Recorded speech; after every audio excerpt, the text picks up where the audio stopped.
What is up, YouTube? Today we're back with a very special video regarding the balance adjustment preview. As you can see in front of you, there is some major changes coming around the corner, okay? And this is going to be in effect September 25th. 14 heroes, 2 artifacts are involved. Now, here's the list. Maid Chloe, LQC, Sig, Fumyr, Laika, Surin, Commander Lorina, Researcher Carrot, Mercenary Helga, Silvertide Christy. I'm skipping all the regular 3-stars because keep that shit hidden. If you use these as a regular 3-star without specialty change, you got a fucking rack, man, in-game. Draco Plate and Unfading Memories are also going to be changed. Now, let's talk about the biggest change of the balance patch. It's going to be Maid Chloe.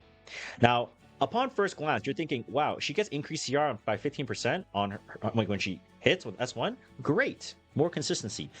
But then her S2 has 50% additional damage reduction to all allies. I mean, she is basically just went from like F tier all the way up to like triple S tier. Like 50% damage reduction is fucking insane. It's fucking insane. Pardon my French. That is unreal. Like this is an that might be one of the best passives in the game. Okay, so Japan players that play ER, rejoice. Fucking the people that just have Maid Chloe, they want to build her for like playing tank down, turn 2, anti-cleave, insane, right? This is a huge change. A huge change. So she just get ready to build your Maid Chloe's, put some premium gear on her. She is coming back, okay? Sorry for the interruption. Now, I do want to quickly clarify something. In the video on the stream, we were all thinking that she gets 50% damage reduction for like the whole team. Just to specify or clarify, Maid Chloe's path is going to work like Fallen Cecilia. So it grants 50% additional damage reduction to all allies. So it's similar to like the same kind of fixed damage effect. Now, I don't know if this is going to be stackable. Because only the strongest effect of this applies, so it sounds like you can't stack it. So just to clarify, she's better. She's not as insane as I thought she was on stream, so I apologize for any confusion, but I want to clear that up before we continue with the video. Now, another change that they're making is they're going to be granting allies 30% health upon reviving instead of 20, and then increasing defense to all allies for 3 turns. So overall, it just makes her less of like makes her more of like a you can kind of tank down much easier, right? Because you're able to bring back your allies with defense buff. They can't just like chain kill you right away because increased attack doesn't really do anything for the most part. And she gets this constellation change in Gemini. So that's also a minor tweak in her stats, which is going to help with her actual build.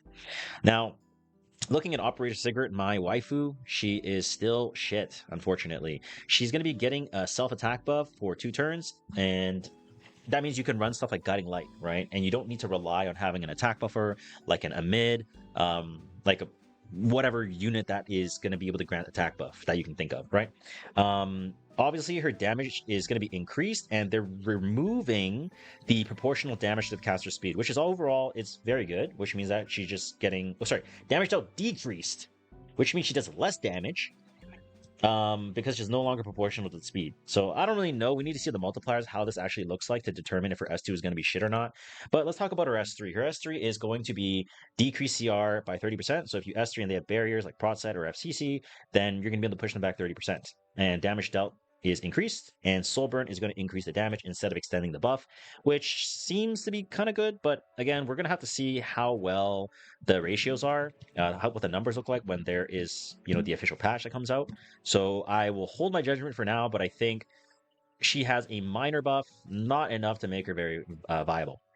Now, Little Queen Charlotte, she is now immune to debuffs which prevent movement. So think of like Dark Corvus, right? Things like sleep, things like stun, that type of thing. And when an ally is attacked, she grants 20% damage reduction. That goes from 30% to 20. Now remember, this was suffering critical hit 30%.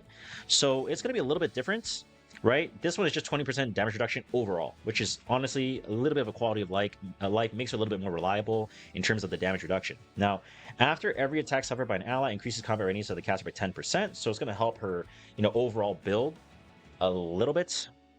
Just because like you technically can forego the immunity kind of, but for the most part you're gonna have to have some kind of attack buff, so you're gonna need Betty Maritachi or Strike of Aspiration, which means you're gonna have immunity on anyway so that you have enough damage to kill, right?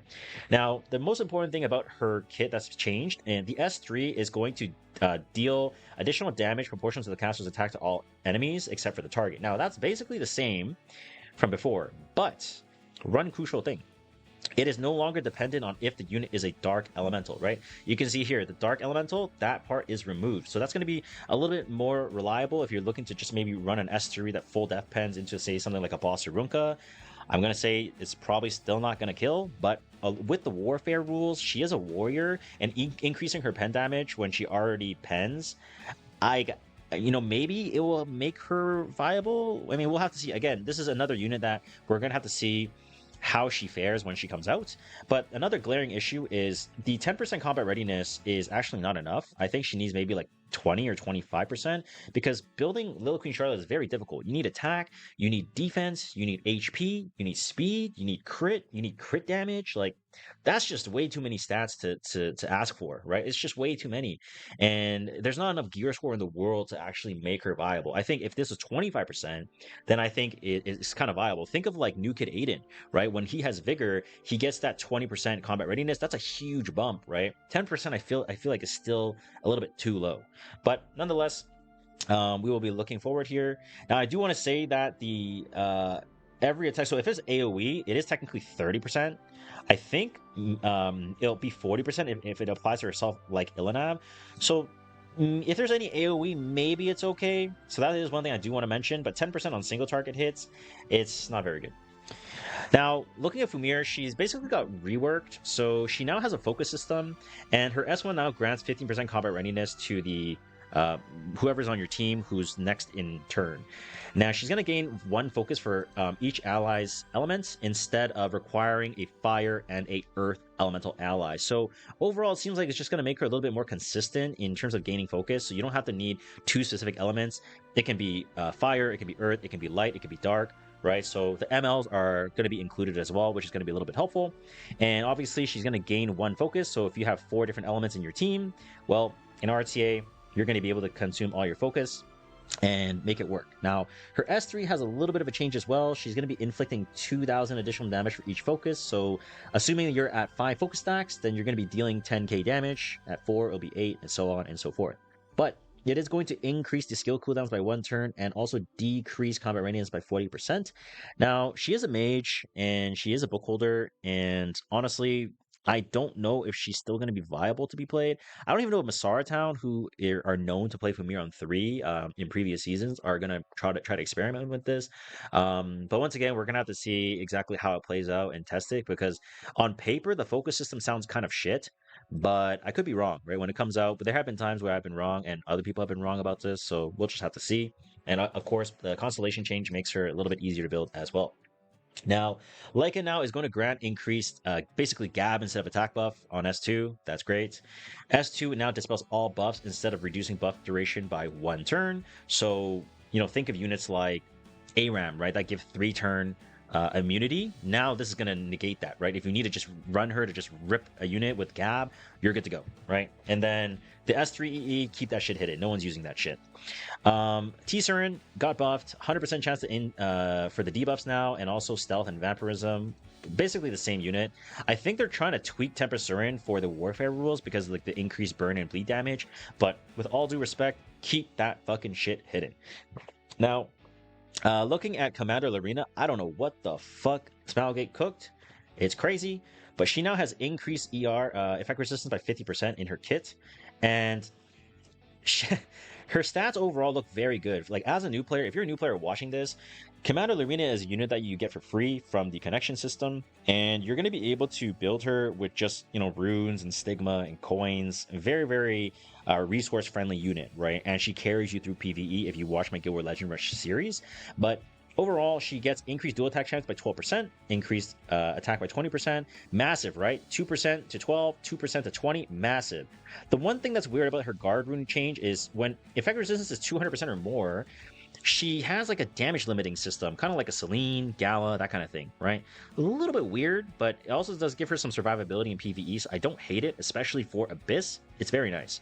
Now, again, 2% to 10%, no one's complaining about that.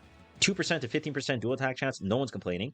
Now, one thing to mention is, the dual attack chances are going to stack. So 12% plus 15 plus another 3, she's going to have an innate 30% dual attack chance in her kit, which, to be honest, sounds fucking crazy to me. And then now, obviously, if she has if she has ER above 200%, she will penetrate the target's defense by 50%. So those of you who are maybe mid-game players or older players like myself, if you have like a destruction build with some F-res substats, and you can run like an F-res ring with attack subs, this is the time to basically put that kind of gear on her, because she'll be able to really tear through, I think. But for the newer players, if you're farming effect resistance sets on rings with crit subs, it's kind of copium. But I mean, overall, see Lorina, no complaints, right? She looks like she's just overall better to use. The build's going to be a bit weird, but overall just solid. Carrot, massive change as well. Again, Researcher Carrot, she's a burn unit. What am I going to talk about? The warfare rules in RTA, the increased burn and bleed damage. So her S1 will now burn instead of decrease speed, massive change. Her S2, upon being hit, increases grants attack buff and barrier, massive. And now her S3 is going to dispel 2 buffs instead of 1, and she's going to be increasing burn chance by 5%. So overall, it just looks like they're making Carrot way more viable in RTA when there is the warfare rule system in place for the increased burn damage by 50%.